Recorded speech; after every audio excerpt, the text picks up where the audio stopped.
Hi, welcome to another tutorial on the VSS2 sequencer. We're up to version 2.5 now, and I'm just going to run over some of the new additions and any changes that may have occurred. Right, so we'll start off with the familiar single beat, and one of the new functions I've added is for plus or minus octave on the main sequencer. The main sequencer being this section up the top. It's located down here in the gate box. There wasn't any room anywhere else to bung it sensibly, and it just shifts things up by octaves. But unlike the transpose function, which does similar things in semitones, the octave has no effect on the notes that are getting sent to the pitch repeats, whereas the transposes the pitch repeats as well. What I found was I'd have a sequence playing and I'd suddenly want to have suddenly just take the background sequence down an octave without affecting, as you can hear. So the bass in that pattern is now 2 octaves below where it was, yet the pitch repeats are unaffected. Right, let's switch that off for a moment or two. Right, and that's basically all that does, but it's quite handy. There was a few occasions when I just wanted to, you can go up 3 octaves, down 3 octaves. My sound card's playing up for some reason or other. If you hear any crackles, that's what that is. Yeah, that's what the octave plus, and it's MIDI controllable. I've also assigned it to,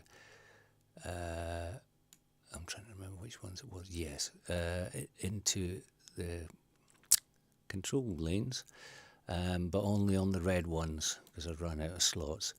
So on the red ones, the octave is down here, and on the white ones, or blue ones, whichever colour you fancy, it allows you, oops, go back, Michael, it's key. As I say, I didn't have enough slots to shove another one in. Right, and so that means you can sequence an octave going up and down on the basic sequencer. Right, that's that.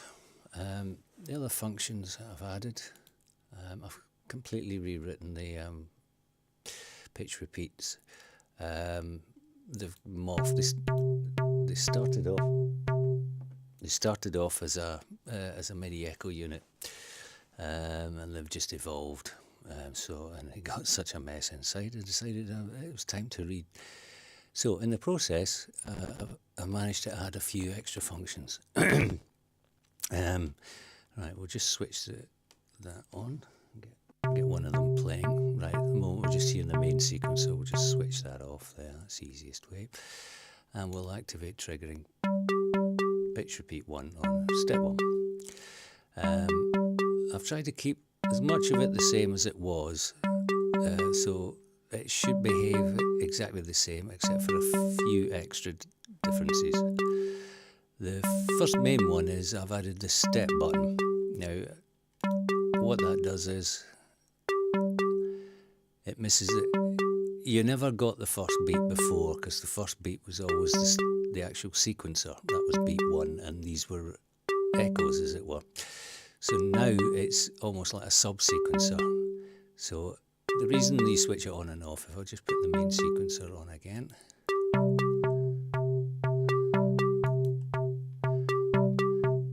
see, with it off, you would get that beat and then this, and it'd be all in sync. With it on,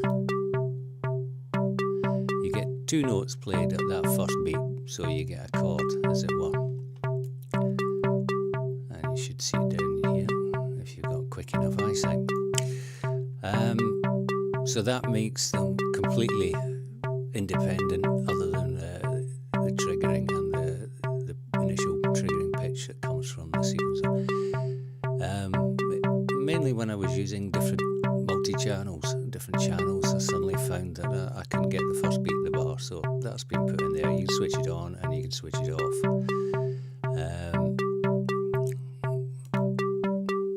As I say, the repeats behave normally, and it's all real time now. So we can shift the pitch of the repeat, and also we can have infinite repeats, so it just goes on forever. Well, it's something like 20,000 or something. I can't remember the number I typed in. It's handy when you start playing around with the delay times. Let's get you to 12, please.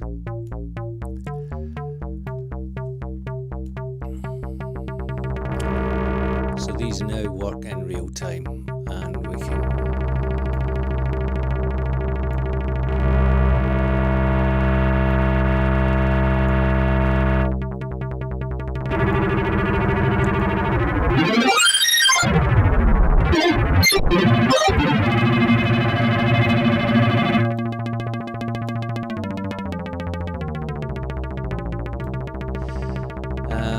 so you can make a rare old racket with that now, and it should all behave itself perfectly normally now. You can have basically anything up to 100 repeats, and then we've got infinity after that.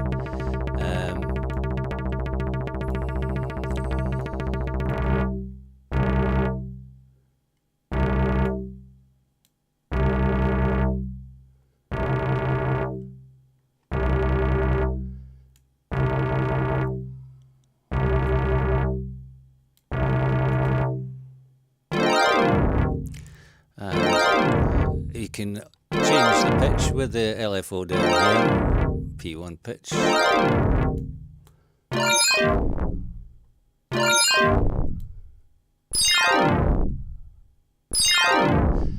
That's probably overloading of it. Oh no, it's not. And as I say, it's real time, so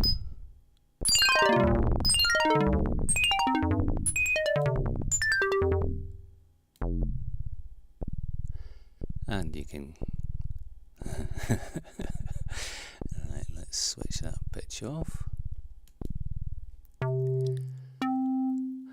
So that's the new infinite repeats and the real timeness. The velocity also works in real time now.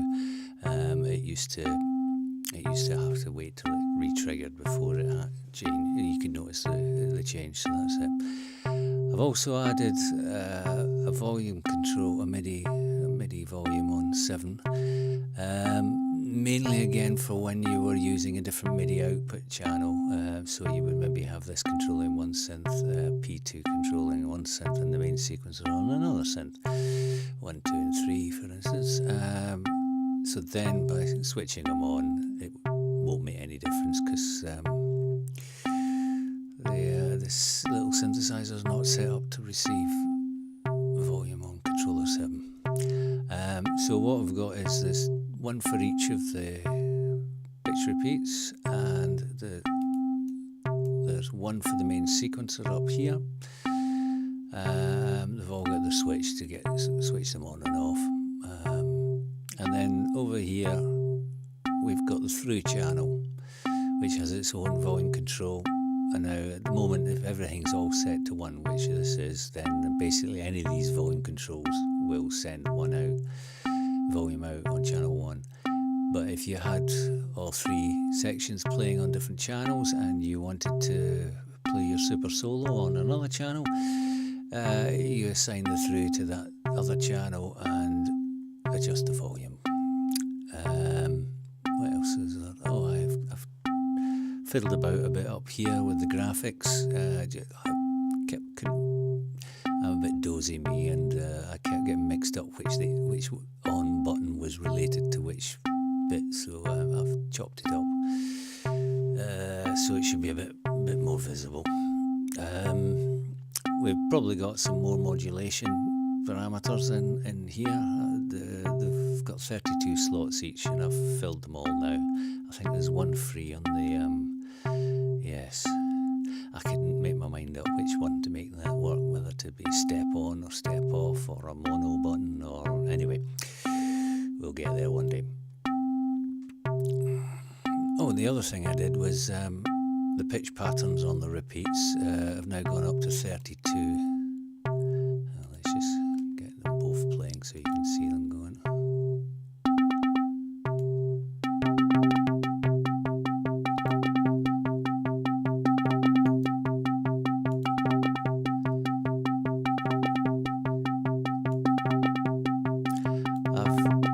I haven't filled all of them. I've just been shoving a few different things in.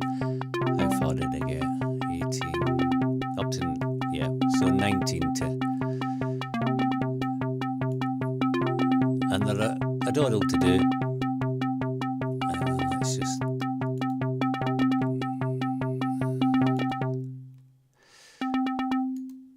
run through this while I'm here. So that's number 2 with nothing. And if see this little D up here, as you click, changes from C, S, and so to draw we want D, and you can just, and what you do to this table is also, he says confidently, mimicked in the other one. Yeah. Now obviously we haven't got enough repeats to get to that bit, or it's been re-triggered again in its cycle. But that lets you see what you can, how to change those. And if you want to stop, just say accidentally stop it, put that to another letter, and all of a sudden you I'm clicking away madly here and it's not altering it. Table data is not saved per snapshot, but per ensemble or instrument. So if you change any of these and you want the originals back, you have to save this ensemble as a different named. Also, you can save. How do I get the menu up again? Is it in here?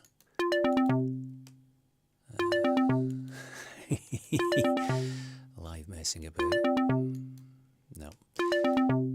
I think I've written it somewhere how to open that up and get.